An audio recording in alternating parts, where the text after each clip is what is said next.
And welcome to NTD Newsroom. I'm Paul Graney. The White House says the economy is showing all the right signals as President Trump heads to Pennsylvania to talk about affordability. The Supreme Court is hearing a high-profile case challenging limits on campaign financing, what role Vice President J.D. Vance plays in the case. The Fed is expected to move forward with another rate cut this week, how that decision could affect you, and what President Trump says about the key test for a new Fed chair nominee. A federal judge in New York allows the unsealing of grand jury documents related to Jeffrey Epstein. We can expect to see those records soon. DHS warns that Illinois has released hundreds of violent criminal aliens. It's calling on the state to keep thousands more in custody. Nassau County Executive Bruce Blakeman launches a campaign to be the next governor of New York. The Republicans' entry into the race pits him against fellow GOP candidate Representative Elise Stefanik.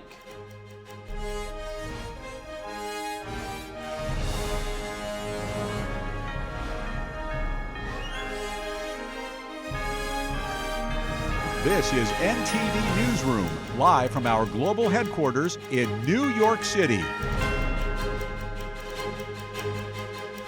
And it's great to have you here this Tuesday afternoon. Some positive economic numbers are setting the backdrop for President Trump's visit to Pennsylvania today. The White House citing what it called strong economic news, saying that national average gas prices have dipped below $3 last week for the first time in 4 years. And median rents for U.S. apartments have fallen for 4 straight months. Consumer confidence also began to rise, according to a national index. U.S. Small Business Administrator Kelly Loeffler reacting on Bloomberg. This is the Trump agenda. This is deregulation. He's already deregulated to the tune of $200 billion. That's a saving of $2,000 per family. That's just a start. We're cutting about 30 regulations for every new regulation. When I talk to small businesses, they say they were crushed under Biden's regulatory regime, Green New Deal that raised costs, not just through his executive orders, but through the agencies, which added additional trillions. So between tax cuts, deregulation, fair trade, we see jobs and opportunities coming back to America, and then $18 trillion of investment coming in. A lot of that's going to play out on Main Street. Some economic challenges do remain, though. Electricity prices in Pennsylvania are climbing for winter. First-time home buyers face record-high energy costs, and voters continue to voice concerns about tariffs, healthcare premiums, and the overall cost of living. Trump's stop in Mount Pocono is already sparking intense partisan messaging ahead of the 2026 governor's race and key House contests. Republicans say the president is lowering prices for working families, while Democrats argue his policies are driving costs higher. And with us now to talk affordability and politics, a Republican strategist and political columnist Angie Wong, and Robin Byro, Democratic strategist and former Obama regional campaign director. Both of you, good afternoon. Thanks so much for joining us as always. Angie, as usual, depending on who you listen to, Americans either love or hate this economy. But is the president visiting Pennsylvania on a cold December evening, 11 months out from the next election, a sign that maybe not everyone's so satisfied? No, not at all. Doesn't everyone miss the Trump rallies? That's what he's there for, right? He's doing a whole tour, and a nationwide tour where he's going to be touting affordability. He wants to be known as the affordability president. He does not want to give the Democrats that word and that talking point. They know that, look, President Trump understands what happened in November. Virginia, New Jersey, and New York were lost to Republicans because of affordability. And so he wants to take back that message and say, look, I just passed the big, beautiful bill. We're going to start seeing things going on the down ramp for consumers very, very soon. So, all this stuff took time, 11 months. He's only been in office, right? But it does take time to see the effects, especially when it comes to rent, gas, which we're starting to see drop. We saw eggs drop, but there's still a lot more that can be done. And I think that's why he's going on tour right now to tout the successes and also what's next. Angie, I want to get to that topic of time and patience in just a moment. But Robin, as we know, the economy polled as the #1 issue for voters in the last campaign. It seems like the Democrats are more on board with that message now. But do they really have a persuasive policy playbook that looks any different from President Trump's? Not currently, to be completely honest with you. Now, Kamala Harris, as a candidate, did. She was specifically looking at first-time home buyers. You remember she was offering a $25,000 incentive for first-time home buyers. So she had some policies, but I'm not really seeing anything from the current class of Democratic lawmakers, which is concerning to me because, yes, we are planning on going into the midterms to talk about Trump's economy maybe not being so good for young people and first-time home buyers specifically, because that percentage right now is the lowest it's been in 50 years. There are barriers now to home ownership for people under the age of 30. So I know for a fact that the Democratic Party is planning on touting that and kind of giving us some kind of an idea of how they plan to address that. But we need something soon. So we don't know. You don't know what that is yet, Robin. What you said something. No, I don't. We don't know what it is yet. That's an interesting one. Angie, I'm going to come back to you on the issue of timing and voters' patience. During Trump's campaign last year, he said energy prices would be cut in half within 6 months of his presidency. Obviously, it hasn't happened. The price is down at the pump, but the price of other staples, I hear from people all of the time, are still high. Is that a problem for Republicans going into next year's campaign? Well, I'm certainly worried because these things take time. Now, let's look at Trump tariffs, right? Everything, all the consumable goods that were bought in this year, in 2025, were purchased 6 to 12 months ago. So the tariffs have not been really passed down to the consumer. Come Q1, Q2 of 2026, that may not be the case anymore. We may start seeing prices go up on regular consumer goods. I'm looking out for that for sure. Gas prices, yes, I think they have dropped. I mean, my pumps definitely dropped by $20 a tank. So I'm really happy about that here in the state of Florida. And I'm sure other states have as well. And we're going to start seeing that roll out, especially tonight in Trump's speech in Pennsylvania.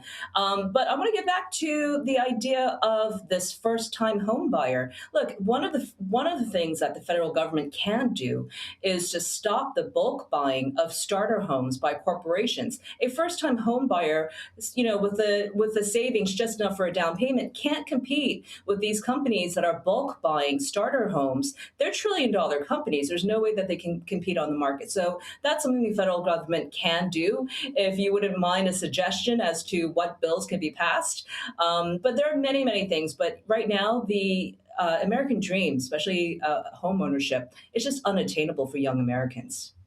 Well, we see the president launching task forces, Angie, to go after potential price fixing in the food industry. Maybe he'll look at something in the home buying industry as well. Robin, I'll give you an opportunity to talk about home affordability in just a moment. But I want to ask, we see the Treasury Secretary predicting big tax refunds for Americans next year.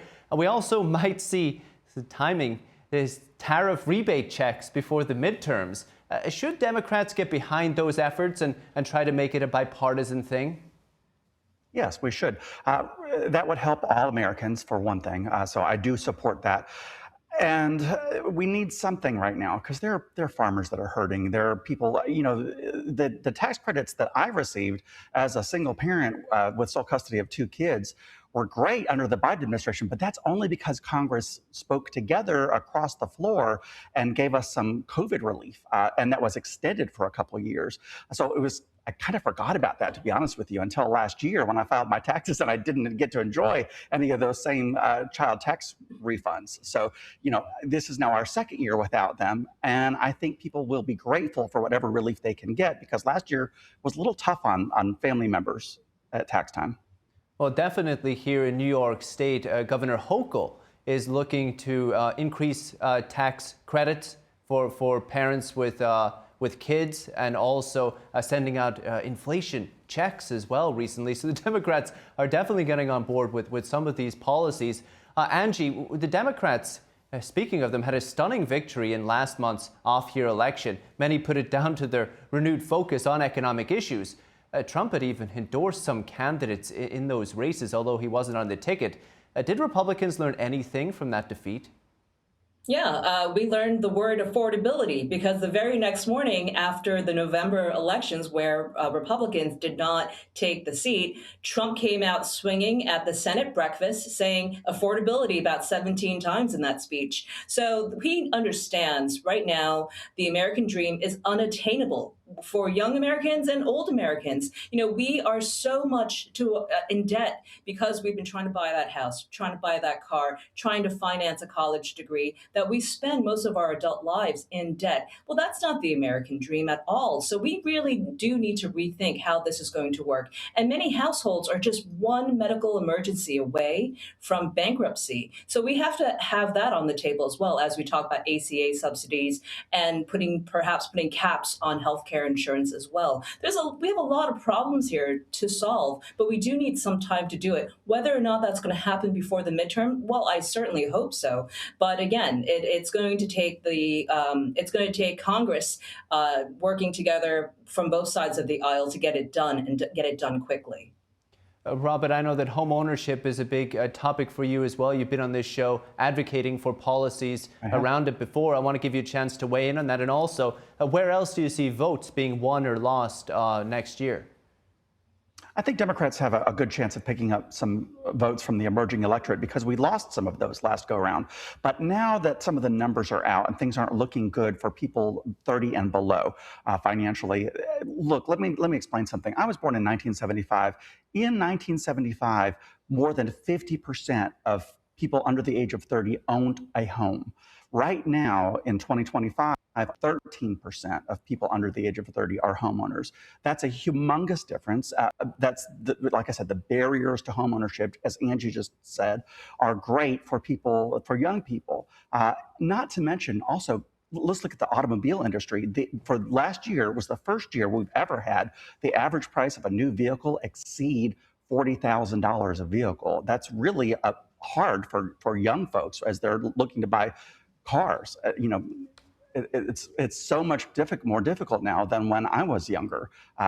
So we've got to do something about that. I look to both houses to do something to lower the cost of goods here with cars specifically. And like Angie said, let's do something about the corporations that are buying up the housing inventory and then renting it back out because it's unsustainable. It's stealing the American dream from our children. Very interesting. That was an incredible statistic, Robin, on the home ownership. Just mind-blowing. Yeah. Robin Byro and Angie Wong, thank you both so much. Thank you.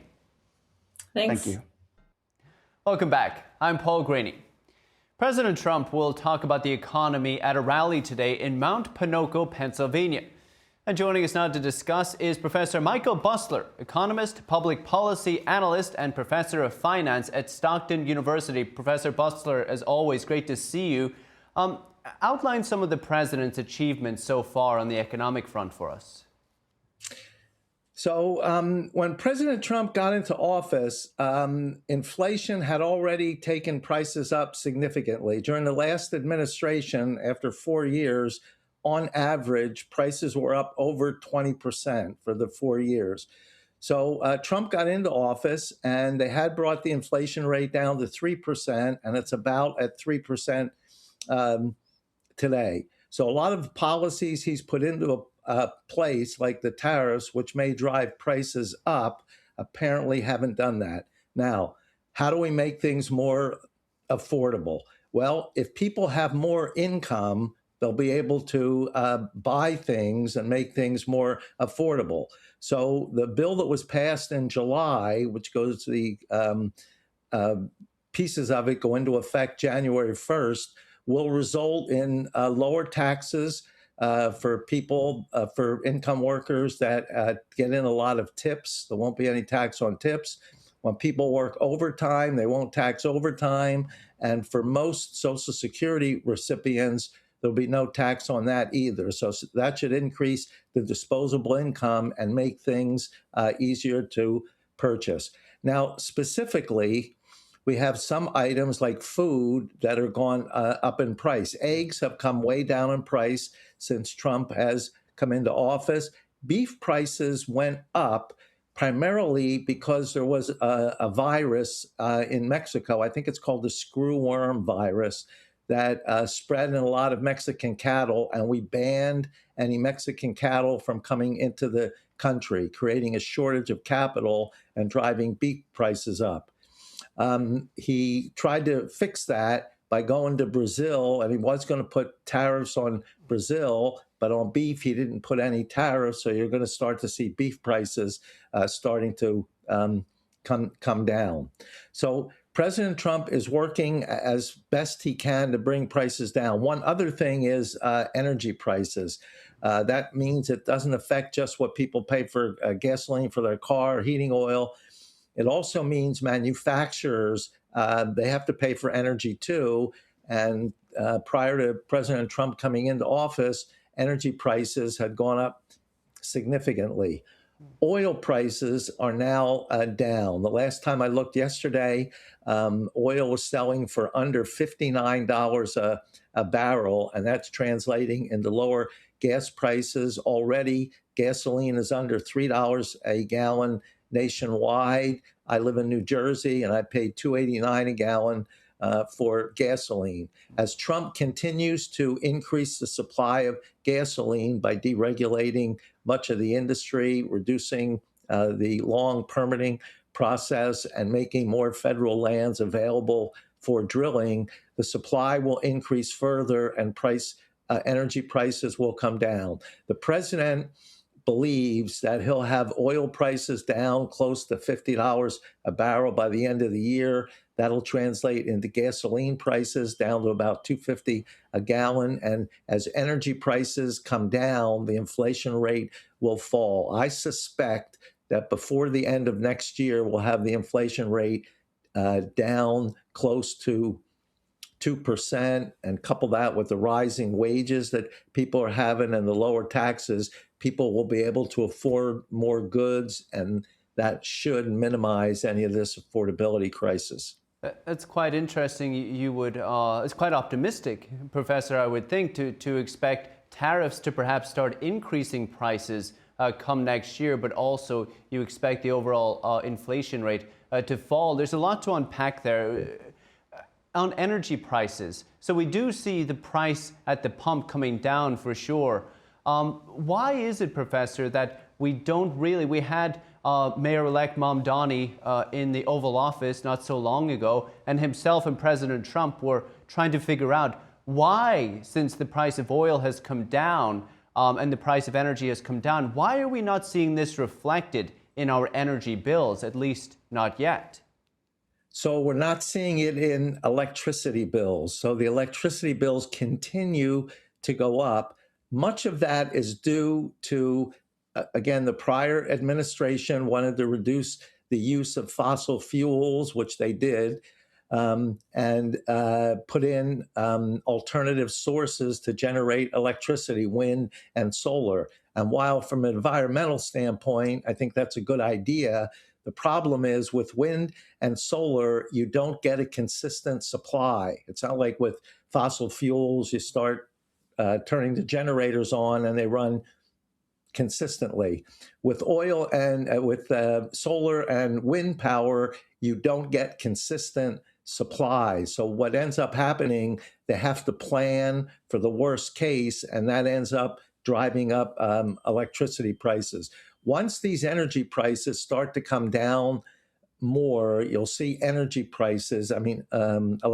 prices also start to come down.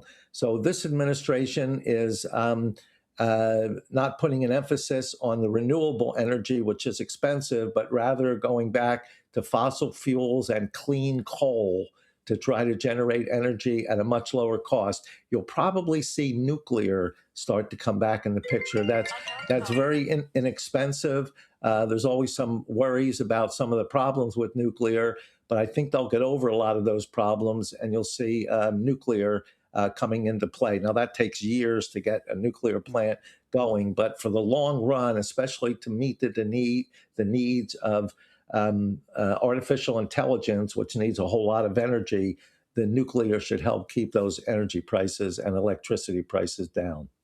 So we may start seeing this impact next year. Professor, you brought up tariffs. Tariffs are the cornerstone of this administration's economic policy, whether it's like we laid out, putting tariffs on foreign countries and being able to reduce those tariffs in the case of beef. If beef prices go up, they can reduce the tariffs to help relieve some of those price increases. We hear the president touting and pitching tariff rebate checks, which may go out to the American public next year. How could the looming Supreme Court ruling on Trump's tariffs perhaps impact the economy and Americans, depending on how it goes? Yeah, so I'm not sure what's going to happen with that. I listened to some of the hearings, and it sounds like it could go either way. President Trump is more concerned with using tariffs for foreign policy. When he threatens to put tariffs on countries that rely on selling products to the U.S., they tend to be very favorable in dealing with this. President Trump claims much of those peace agreements that he signed, I think there's about 8 of them that he signed between countries so far, he says he was able to force that agreement because of tariff policy. If the Supreme Court says that he can't do this, it's going to cause tremendous problems. People are going to ask for their money back, which is going to be a problem. I think Costco has already filed a suit to try to get the money back that they've had to spend on some of the tariffs. So I think the Supreme Court will allow the president the freedom to use tariffs. And while they may push prices up on some goods by keeping the energy prices low, he thinks, and I agree with him, that the overall inflation rate will fall. On the plus side, when he renegotiated these deals with these other countries, they significantly reduced their tariffs. So right after World War II, the idea of free trade was very popular, which means there shouldn't really be any tariffs on anything. Most countries say we should have at least a minimal tariff. So the U.S. had a 2.5% tariff on virtually everything, and we thought other countries would do the same thing. Turns out they didn't do that. They put 20, 30, 40, 50, in some cases in India, 100% tariff. So what that did, it meant U.S. manufacturers couldn't sell their goods in those countries because the tariffs were so high. Those have all been, or virtually all of them, have been eliminated or at least significantly minimized. That will allow American manufacturers, particularly in agriculture like soybeans, that will enable agricultural industry to sell more going forward to foreign countries. That should help stimulate the economy. And with all this foreign investment that Trump has attracted, trillions of dollars, that should get more job opportunities for people. And when you increase the demand for labor like that, you'll see wages starting to rise too. So I think Trump's plan, and I've always said this is going to be some short-term pain for long-term gain. And I think you'll start to see some of the gains starting next year and going well into 2026. Well, as you laid out here, Professor, it will be interesting to watch Trump's manufacturing revival agenda and plan perhaps come into fruition, because since the tariffs have come into effect, we see the volume of imports falling significantly. Perhaps it indicates that Americans are now buying more made in America goods, which could perhaps translate into more jobs and more higher wages come this time next year. Professor Michael Busler at Stockton University, as always, Professor, thank you. Always my pleasure. And former Brazilian President Jair Bolsonaro's son, Flavio Bolsonaro, will be running for president in 2026. He announced the decision after visiting his father in jail earlier today. I told him about the general mood of our activists, who are downcast, distressed, without a direction to follow. Now, President Bolsonaro has given us a direction. So I said that this candidacy is irreversible. His words are that we will not back down. The younger Bolsonaro is currently a Brazilian senator. He said earlier that his father backs his candidacy. He'll be challenging incumbent President Luiz Lula da Silva. The older Bolsonaro is currently serving a 27-year prison sentence after losing the 2022 presidential election. Brazilian courts convicted Bolsonaro of attempting a coup as he challenged the election results. But many international observers have criticized the court's decision, including President Trump, who called it a witch hunt. Bolsonaro has denied any wrongdoing. The former president is barred from running for office again. And the president is threatening Mexico with higher tariffs, saying the country is treating America's farmers unfairly. The issue is water rights. The president accuses Mexico of violating a 1944 treaty that details water distribution from the Colorado, Tijuana, and Rio Grande rivers. In a social media post, President Trump accused Mexico of under-delivering water and threatened to impose an additional 5% tariff. He says the lack of water is harming Texas farmers' ability to grow crops and raise cattle. Texas is currently suffering from a drought. Mexican President Claudia Sheinbaum said Mexican officials will meet with their U.S. counterparts later today. She said she expects to reach an agreement with the U.S. over the water dispute. Mexico is the United States' largest trading partner. The current tariff is 25%, but the vast majority of goods are exempt under the U.S.-Mexico-Canada Free Trade Agreement. And a long-running legal battle over the Biden administration's Student Aid and Verification Exemption program, known as SAVE, has finally come to an end. In a press release today, the department unveiled a settlement agreement with the state of Missouri. It says student loan borrowers in the SAVE plan, called Forbearance, must choose a new repayment plan. Under the proposed settlement, the SAVE lawsuits would be dismissed, and in return, the Education Department would stop enrolling new borrowers in SAVE. It would also move all current SAVE borrowers into legal repayment plans. The entire SAVE plan has been blocked since February. An appeals court sided with Republican-led states who argued that former President Joe Biden did not have the authority to create the plan. As of July, the department has identified more than 7 million borrowers enrolled in SAVE forbearance program. And the Federal Open Market Committee is meeting today and tomorrow. That's the Federal Reserve panel that decides interest rates. As its members look at economic data, they might also have an eye on the Supreme Court. Here's a look at why and how it might affect you.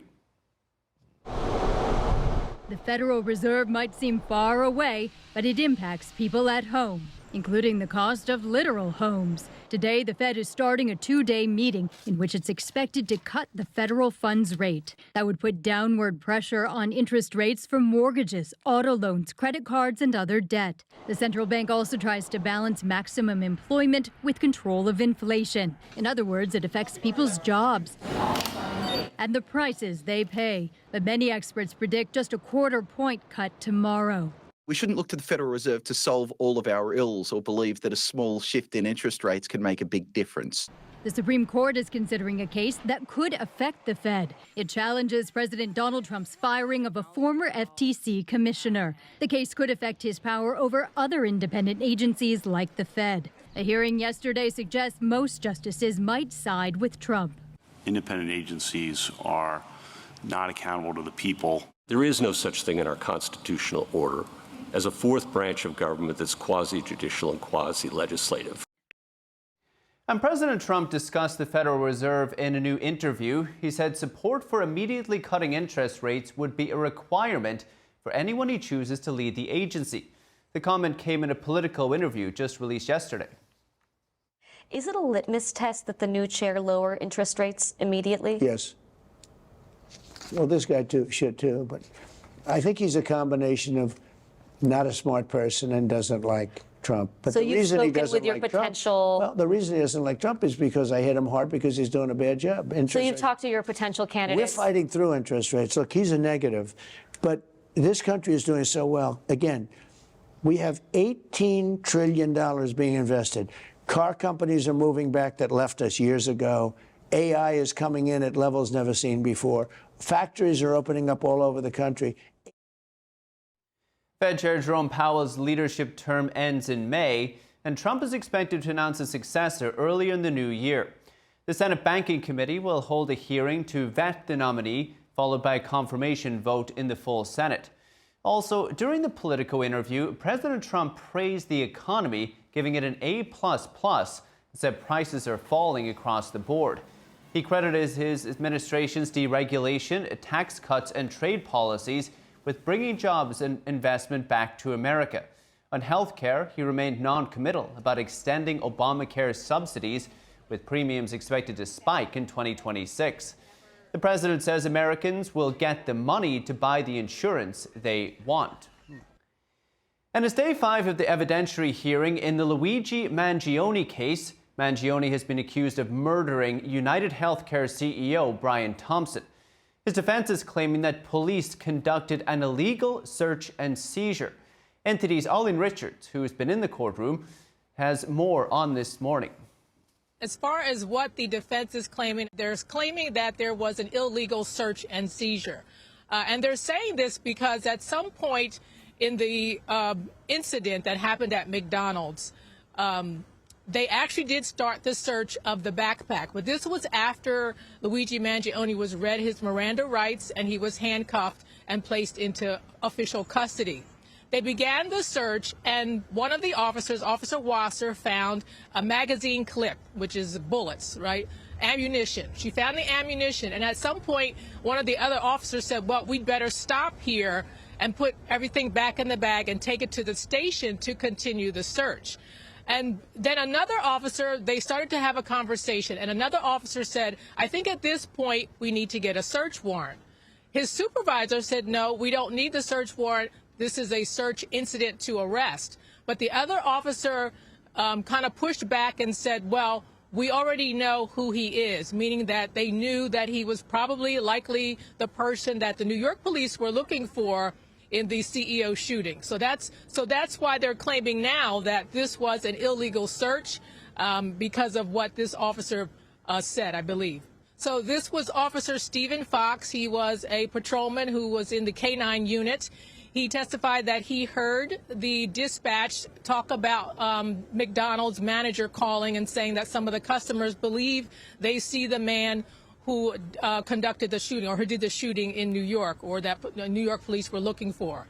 He said he waited a little while, he listened a little longer, and then he heard that they couldn't find the ID that he had provided. And at that point, he went to the McDonald's on his own. And when he got there, at some point, he was the person that actually read Mangione his rights, read him his Miranda rights. He's the one who handcuffed him and placed him in detention, what they call detention. And detention is when you're temporarily placed on hold, meaning that you can't leave, but they are conducting an investigation. So he wasn't quite under arrest yet, but he was detained. And then he's also the officer that was there while the search was being conducted. And he was the one who said, we'd better stop now and put things back and take it back to the station. Now, he explained that the reason why he said that was because he didn't want anything else to become contaminated, and as far as taking things out and putting them on the table. He said that could contaminate them, and at the station would be a safer environment. And he was also concerned about them finding more ammunition or guns or knives or whatever, because he knew that this was the man that likely the New York police were looking for. So he wanted to make sure everyone was safe and that they would take it back to the station for search. He explained that this was incident to arrest, and that the officer who was concerned about it, Officer Trent, who talked about how he thinks they should get a search warrant, he was speaking to his supervisor, and the supervisor has rank, and the supervisor said, no, this is a search incident to arrest. This is Pennsylvania law, and they were following Pennsylvania law. So as far as Officer Fox is concerned, Trent made a mistake. He misspoke, or he didn't understand the law at the time. And once the supervisor speaks, that's who they follow. So it was a search incident to arrest. They took the bag back to the station. They continued the search, and that's where they found the gun and some other items. And so he's saying that it wasn't unlawful for them to search the bag to begin with, because at that point, Mangione had been placed officially under arrest, and that means that they can search his body or any items that he has around him at the time. So we were on break when I came out for this, and I believe when I go back in, Officer Fox will continue, because they're going through the body cam footage, as they've done with all the officers, and he will continue to talk about the search and what happened probably at the station. And a federal judge in New York is allowing the Justice Department to unseal grand jury documents in this sex trafficking case against Ghislaine Maxwell. She's the long-term confidant of Jeffrey Epstein, and she's currently in jail. U.S. District Judge Paul Engelmeyer made the ruling today based on the Epstein Files Transparency Act passed last month. This means the records could be made public within 10 days. Engelmeyer is now the second judge to allow the Justice Department to publicly disclose previously secret Epstein court records. Last week, a federal judge in Florida allowed the release of transcripts from an abandoned federal grand jury investigation into Epstein in the 2000s. Another request to release records from the Epstein's 2019 sex trafficking case is still pending in New York. And the Supreme Court is hearing a high-profile case today involving campaign financing, and Vice President J.D. Vance has a stake in the case. Vance is among those challenging limits on how much party committees can spend in coordination with candidates. The current law restricts such spending to around $4 million for Senate races and $127,000 for at-large House seats. Vance filed the challenge when he was a Senate candidate, and other challengers include the National Republican Senatorial Committee and the National Republican Congressional Committee. They want to get rid of the limits on spending altogether. The Trump administration supports the challenge, but the lawyer defending the law argues the challenge should be dismissed because Vance is no longer a political candidate. And with us now is Mike Leon, host of the Can We Please Talk podcast, and Tony Kinnett, national correspondent at the Daily Signal and host of the Tony Kinnett Cast radio show and podcast. Gentlemen, great to see you both as always. Mike, the DNC is against striking down these limits. Why is that when it would give them more freedom to spend how they wish? Oh, that's a great question. If I had that, maybe I'd be working for them. I have no idea why they would do that. But, one of the things that makes me laugh about all of this, Paul, is as I was reading, this case, and again, for people out there that are uninitiated, the Supreme Court has not weighed in on this. They're listening to oral arguments right now, and the decision will be made in June as we're heading into the midterms, right? But the challenge that's being brought by the NRSC, right, in terms of violating the First Amendment, I get that part of it, right? If you look at right now what individual contributions you can make, I think it's around $3,500, and it's capped depending upon who it is that you want to donate for within a given fiscal year. That I should be allowed to at least donate to more folks, right? If I want to do that. Super PACs right now, if it's for a particular candidate, could obviously donate as much as you want, right? So I get the challenge in and of itself, but I also get why the DNC is on the opposite side of this, because again, what's going to happen is we have billionaires that are impacting American races right now. And again, it doesn't matter about the R&D designation is one of the things I've always liked to say, and Tony loves as well that I say it. It really matters about the money and the influence that's being had in all of this. Now, it looks like the Supreme Court will obviously weigh in on this in June and lean if the conservative majority holds at 6-3, and we'll see what Justice Roberts does. But I can see why the case is being brought in terms of the First Amendment and what they're trying to do, and the FCC doesn't really have that much teeth. But I also understand that we have too much influence from too many wealthy super billionaires in this country, in American politics, and that needs to change, and that needs to be enforced. But we need a mechanism to enforce that. Well, Tony, do you agree with that? Is there too much influence here in the States from ultra-wealthy donors, and will the outcome of this case actually impact that at all? The question I would have is what financial limit is put before you're no longer allowed to have influence in American elections? Again, Elon Musk has pumped in a lot of money to a lot of Republican races that seemed to have a negative impact. We saw that in the Wisconsin Supreme Court races specifically just a couple of months ago. So again, the idea that Alex Soros shouldn't be allowed to donate to Democrat candidates, of course he should. It's his money. He made it here in the United States. He's an American citizen. He should get to spend his money how he will. Now, here's my caveat to this. Every dollar documented, and the dollars must come from inside the United States. And corporations or PACs or billionaires that have amounts of money that are held in offshore accounts or are held in other currencies and other denominations at other places around the world, those dollars should not be allowed to be used in United States elections, even though the actor doing the donating is a resident of the United States. So I'm more of the opinion here that, yes, anyone should be allowed to donate to whatever candidate they feel necessary. If the DNC wants to spend all of its resources funding Jasmine Crockett's Senate race in Texas, they should be able to do so. And if voters don't like Elon Musk or Alex Soros putting a lot of money into a race, it's very clear that just because you throw money in and stir it around doesn't weigh an election. And so as long as it's documented, there's no reason that once you reach a certain financial threshold, you become Satan. I think that that's a kind of a childish view of political influence. But again, I think that Mike making the First Amendment argument, I mean, he's right. He knows exactly where I'm coming from, and we agree on that. Yeah, if the DNC wants to spend its money, absolutely. Mike, do you think that striking down these limits may actually take power away from the parties and perhaps give it to influential candidates if those candidates are now able to demand more money from the parties? Paul, you might as well just finish the answer for me. I mean, I'm nodding along with you because I agree with you. So let me piggyback on something Tony said there as to why I slightly disagree. And it's because you gave two examples of the world's richest man who potentially has net worth in the trillions, right? And then obviously you gave Alex Soros as a comparison, right? That's two people that we've identified. There's maybe another handful of others, which means that they're influencing ideology in this country. And the way they're influencing it is not just by donating money, like you said, where Elon Musk pumped in money into the Wisconsin Supreme Court race and it lost.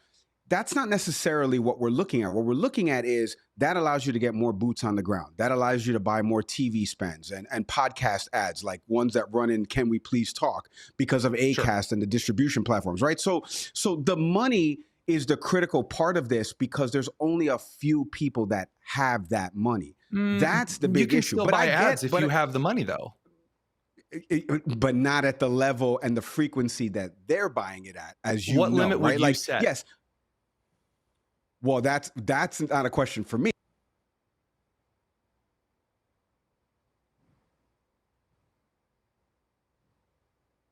Saying that not only does the FEC not have any teeth, but also that the limits don't mean anything, right? Because they can't have a quorum on this. So your question, Tony, I don't know what the limit would be set, whether it be on an individual or whether it be on an organization that's donating to that. I agree with you on the First Amendment thing. They should be able to donate. I agree with you. U.S. funds, not international funds or funds that are in offshore accounts. Totally agree on both of those points. But I think there has to be an enforcement mechanism because the FEC right now, just John Roberts' words, not my words, is that the FEC is toothless in all of this. And so we need a mechanism that polices it better. I think we both agree on that. That I very much agree with. Very, very much. Very much. But we're talking about Elon Musk's donations last year to President Trump. He donated to a Trump-friendly super PAC. What is the difference between doing that and now if assuming or imagining that the decision goes the way of Vance and co., that somebody will be able to donate directly to the candidate via party? What's going to be the big difference here? Tony, you can go first. Paul, that's the right question here. And this is something I appear to be having a little bit of a network issue, maybe in and out. So if I freeze and smile awkwardly, that would be why. So in this instance, I think that what you are seeing right now, and I look back to the famous presidential debate between Trump and Clinton in 2016, in which she pointed out that there were all of these tax breaks that wealthy Americans were using to get around things. And Trump pointed out that her entire time in the Senate, she did nothing to fix them because those are her donors. Right now, the wealthy can afford very fancy accountants that will get them around certain rules because laws, rules, and regulations, especially with toothless agencies to back those up, they have to be done in a specific way. And there's all kinds of back ways around legal semantics. And so again, by removing regulation that's written in a very specific fashion and then saying, well, you have to be very overt in cataloging what it is that you spend, it makes it more transparent and it allows the American people to be the moral arbiter of whether Elon Musk wants to donate money to a political PAC, which should be documented, or whether he wants to donate that money directly to a political campaign, which should be documented. Or if there's a conglomerate or an aggregator of funds, for example, like the ActBlue funding model, then they should be putting those out just as clearly as the NRA or a pro-life organization over on the right. The transparency angle, I think, is best, which is why I think all the way back to the beginning of the segment, Paul, when you said that the motion to dismiss was based on Vance not being a candidate anymore, that's silly. If you're going to argue the merits of this case, whether or not someone's a candidate by the time the slow legal system of the United States gets around to fixing it is a waste of Americans' time to make that kind of a case. Mike, you see any big difference between donating directly to a campaign, no limits on that, versus donating to a super PAC?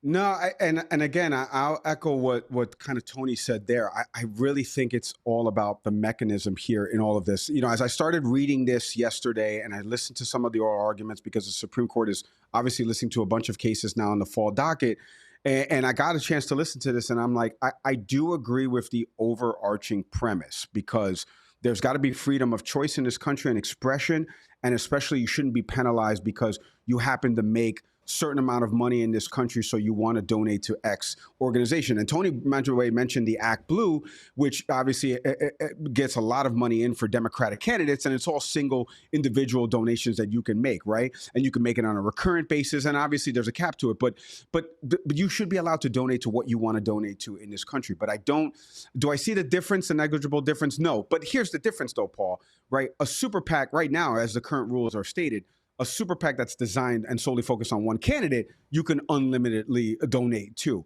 Right. How many super PACs do you know that you can set up for an individual? Like, I'll just give it an example right here. Robin Peguero, who's running for the 27th district here in Miami against Maria Salazar, is on the Democratic side.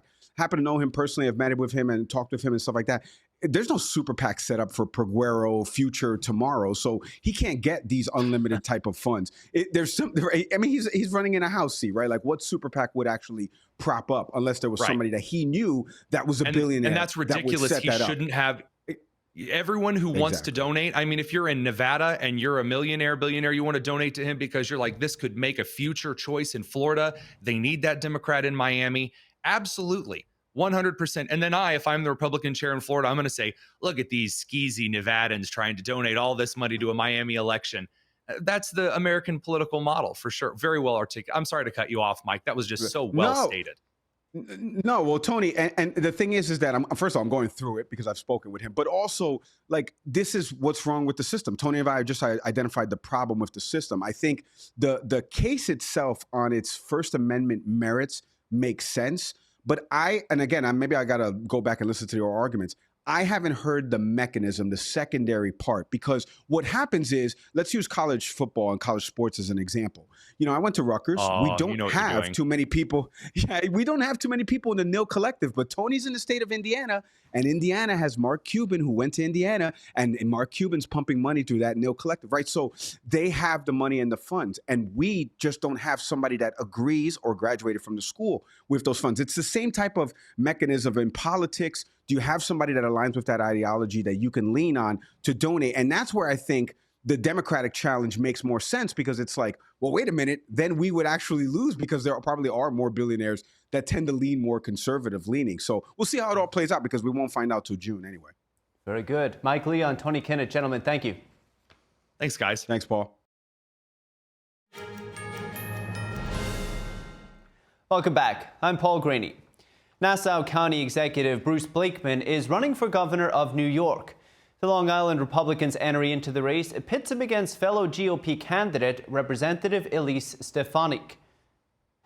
Under Blakeman, Nassau became the safest county in America by hiring more cops, locking up thugs, and cooperating with ICE.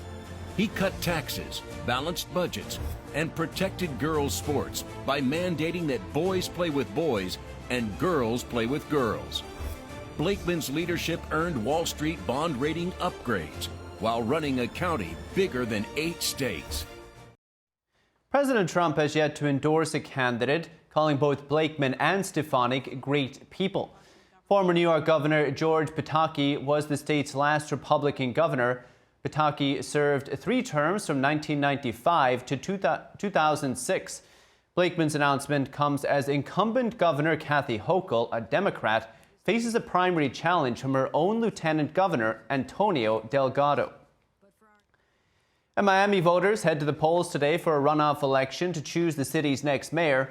The race pits former County Commissioner Eileen Higgins against retired Colonel Emilio Gonzalez, a former city manager.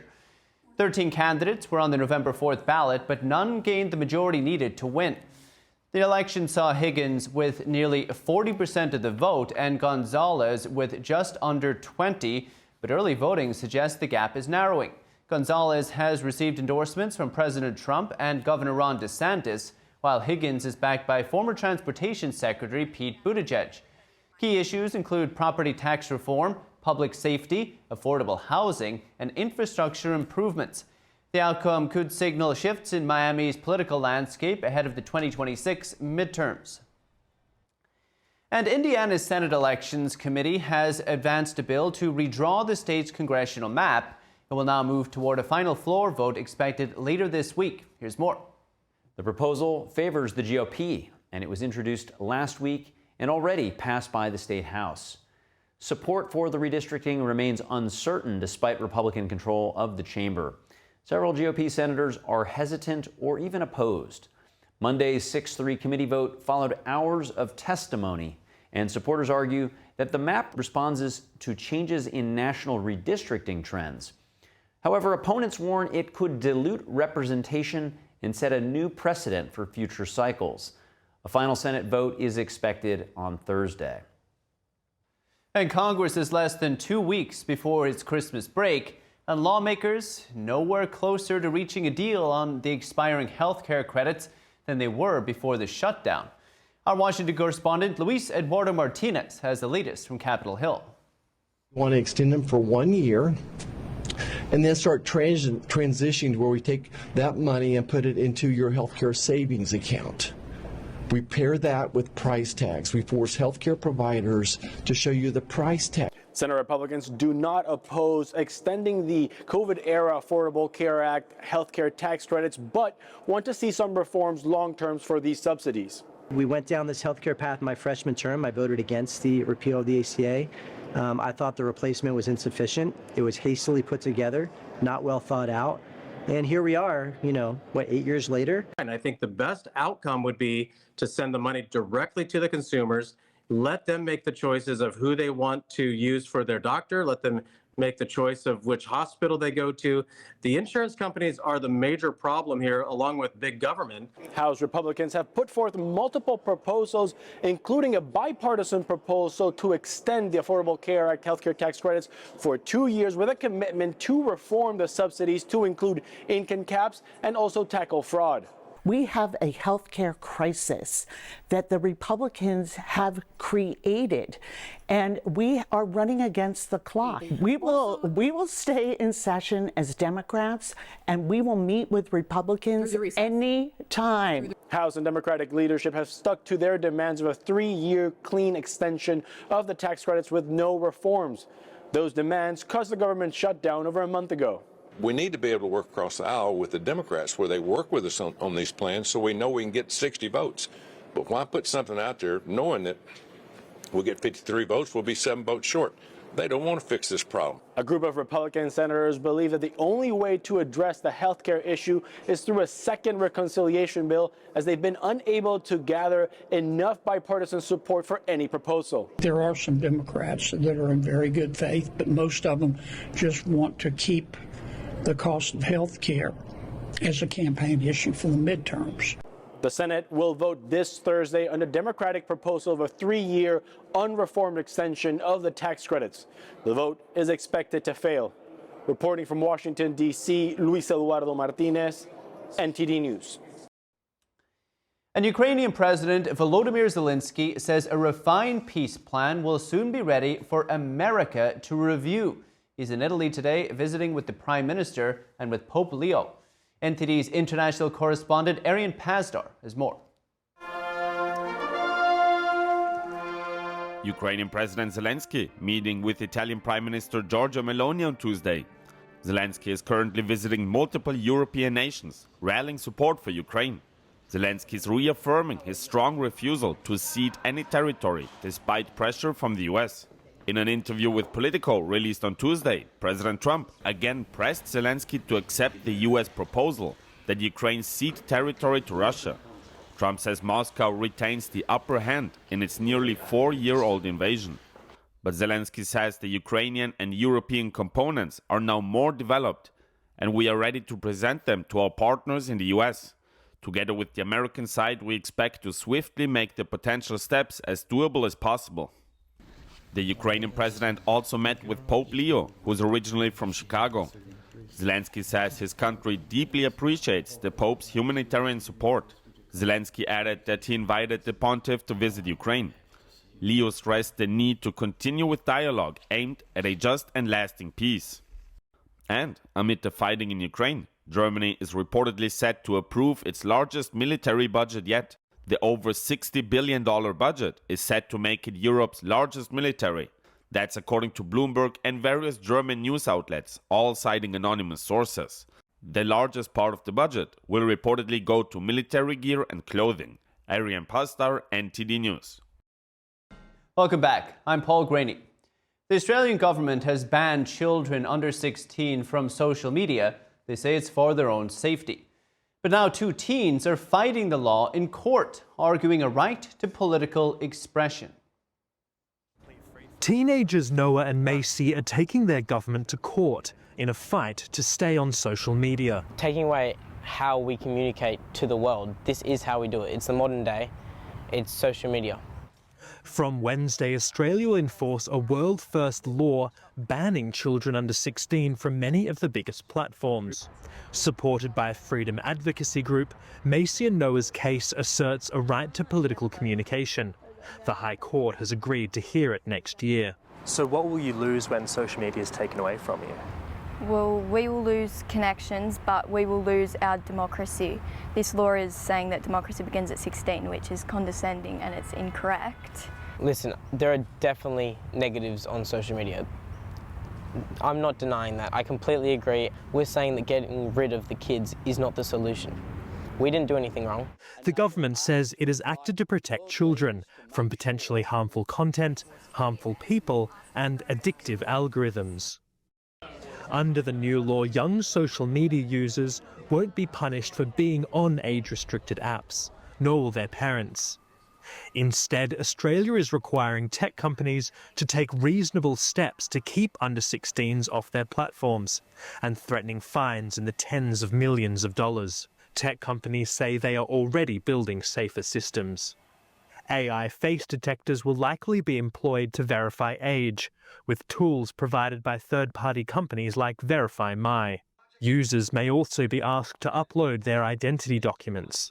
Australia is certainly leading the way when it comes to requiring an age check for every user to determine that they are over 16 or not. The government's ban is a catch-all. If you're under the age of 16, you're off social media. But children are all different. They've engaged with social media differently, and they feel differently about the ban. The students at All Saints Anglican School on Australia's Gold Coast are learning from cyber safety advocate Kira Pendergast about how to best avoid danger on social media. Because it is a delay. It's not a flat-out ban. They're not banning the internet. We're not trying to boil the ocean. It's literally just to delay age. And so they've got time to catch up, to become more resilient and think more critically about how they use apps. In their final year, Nicholas and Ruby wonder if maybe their school career would have been easier without the distraction of social media. Nick and I were talking before about how if we could, we would delete Snapchat today. But it's more the fact that because there's now so much reliability and connection based off one app, you don't want to delete it. Perhaps for young Australians, the fear of missing out won't be so bad if everyone is forced to miss out together. And Britain has selected the chair for their national grooming gang inquiry. The British Home Secretary said the inquiry will look explicitly into the ethnicity and religion of perpetrators, which past reviews say are predominantly of Pakistani origin. The Conservative Party minister highlighted some of the extremely graphic details of grooming abuse cases. NTD's international correspondent Malcolm Hudson has more for us. And a warning, some viewers may find the content of this report distressing. Britain announced the chair of the National Inquiry into Grooming Gangs. Former Children's Commissioner Baroness Anne Longfield vowed to not shy away from difficult truths. It comes after months of chaos for the British government as 2 chair candidates dropped out and 5 women resigned from the Victims Liaison Panel. Home Secretary Shabana Mahmood on Tuesday said the inquiry will explicitly consider the background of offenders, including their ethnicity and religion, and whether the authorities failed to properly investigate what happened out of a misplaced desire to protect community cohesion. A review in June found Asian men, most notably ethnically Pakistani men, were overrepresented in grooming gangs. The report outlined how grooming often begins with vulnerable teens being passed around gang members for sex, using alcohol, drugs and gifts to make children compliant. Shadow Home Secretary Chris Philp highlighted some extremely graphic cases. One perpetrator, Mohammed Karar, raped a 12-year-old girl, and when she tried to fight back, he hit her with a baseball bat and then inserted the handle into her vagina. He also injected her with heroin and forced her to take crack cocaine. Another man, Arshid Hussain, viciously beat a young girl, stubbed out a cigarette on her chest, tied her up, and she was then repeatedly raped by numerous different Asian men. In one case, the perpetrator dragged a girl into the boot of his car, drove to London, and let other men rape her to pay off debts he owed them. Over 50 towns and cities in Britain have been affected by grooming gangs. Institutions, including the police, schools, councils, and social workers, avoided confronting the grooming gangs due to a fear of appearing racist or of affecting community tensions. Labour MP Paul Waugh said the key to the inquiry is finding the facts and following the evidence wherever it happens to lead.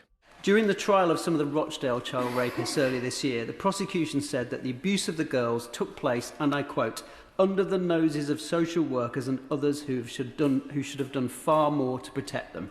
He called on the Home Secretary to also hold to account those who ignored the crimes.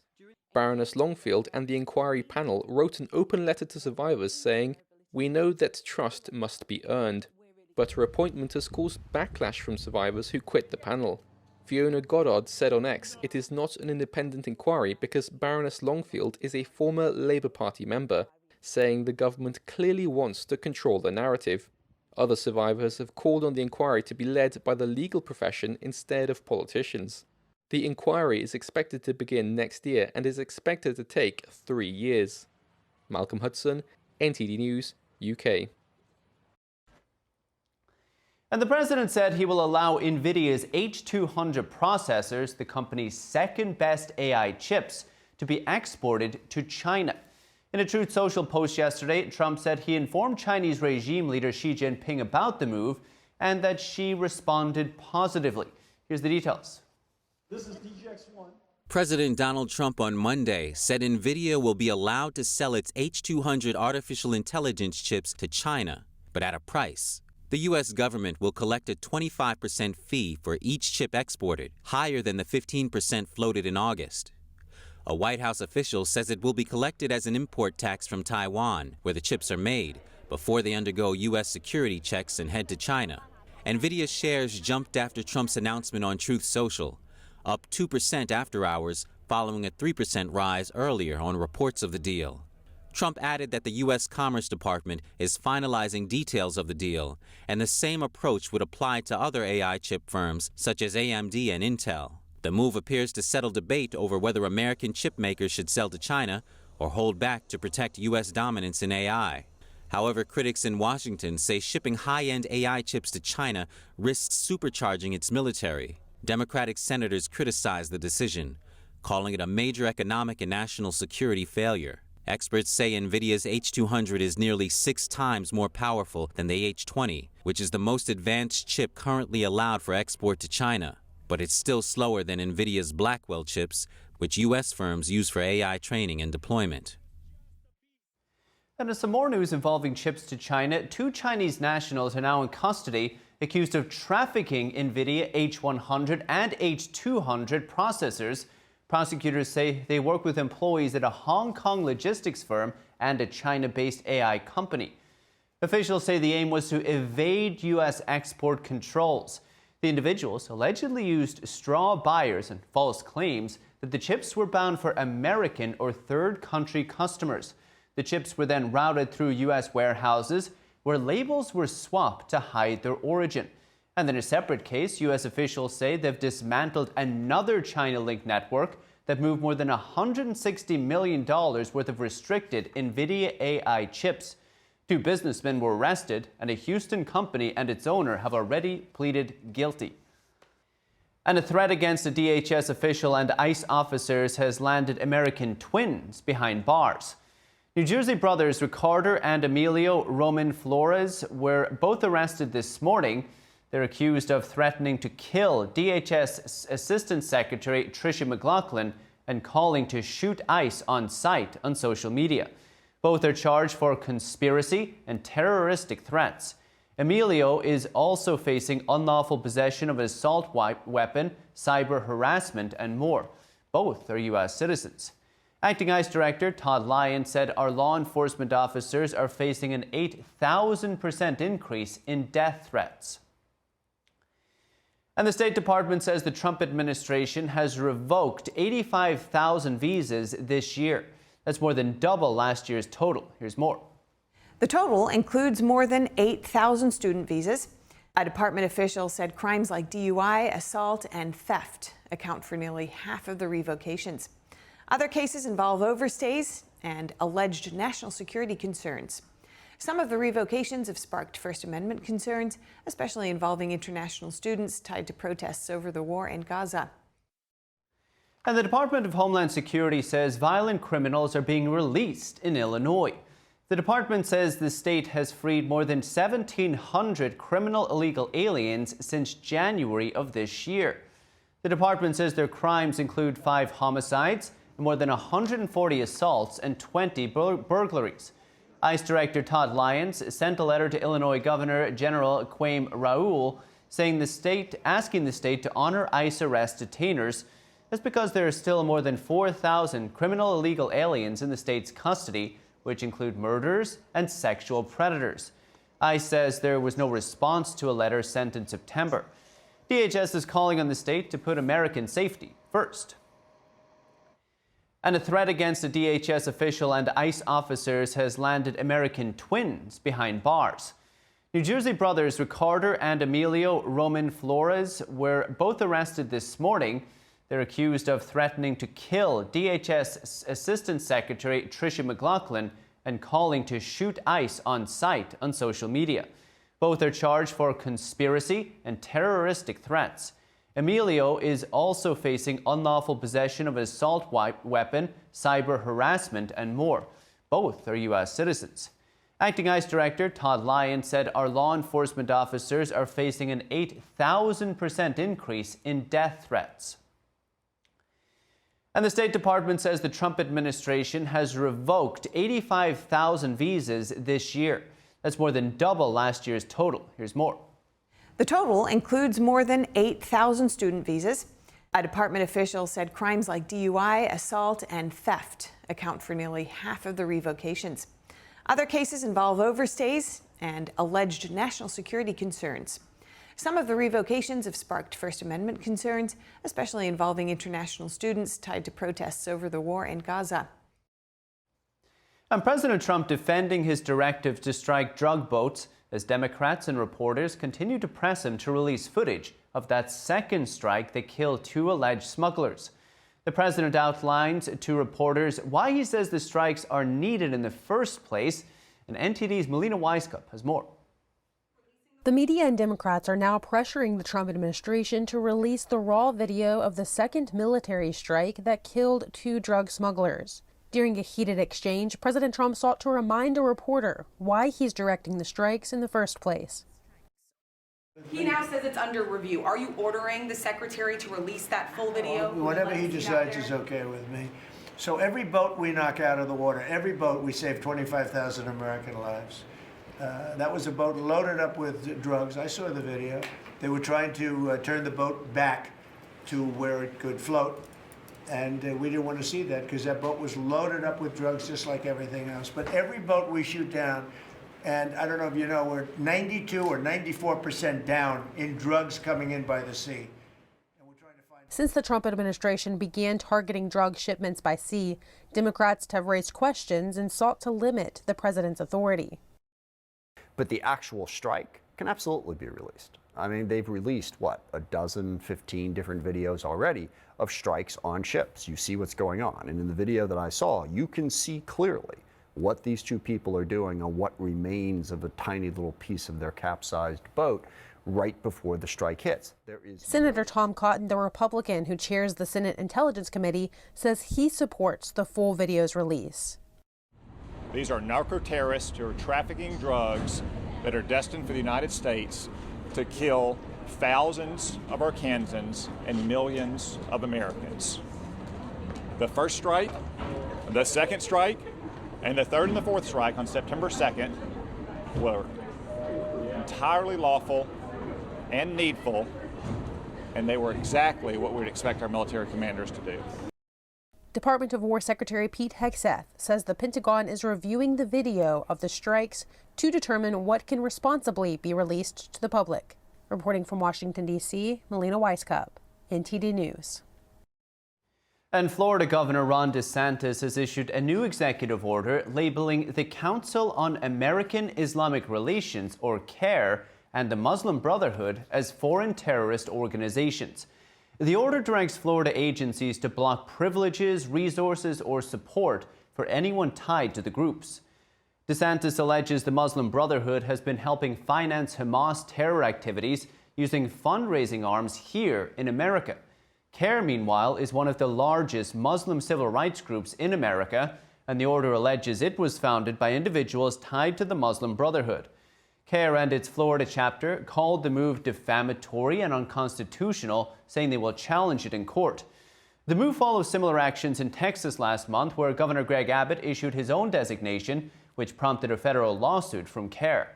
And last month, President Trump signed an order to begin the process of designating certain overseas chapters of the Muslim Brotherhood as foreign terrorist organizations. And Texas leaders are pushing to expand Turning Point USA's Club America chapters into every high school campus in the state. Governor Greg Abbott says schools that block the clubs could face disciplinary action from the Texas Education Agency. Already, more than 500 high schools have chapters.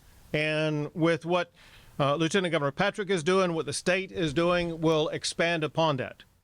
Let me be clear. Any school that stands in the way of a Club America program in their school should be reported immediately to the Texas Education Agency, where I expect meaningful disciplinary action to be taking place for any stoppage. This is about values. This is about constitutional principles. This is about a restoration of who we are as a country. Abbott describes Turning Point USA's expansion as evidence of a cultural shift among teenagers. Lieutenant Governor Dan Patrick has tied the movement directly to Charlie Kirk's legacy, saying his message has intensified since his assassination. He said Club America now fills a void left by fading civic and faith institutions. The push in Texas comes as Turning Point reports tens of thousands of inquiries nationwide to start new chapters. The Texas initiative mirrors similar partnerships in Oklahoma and Florida.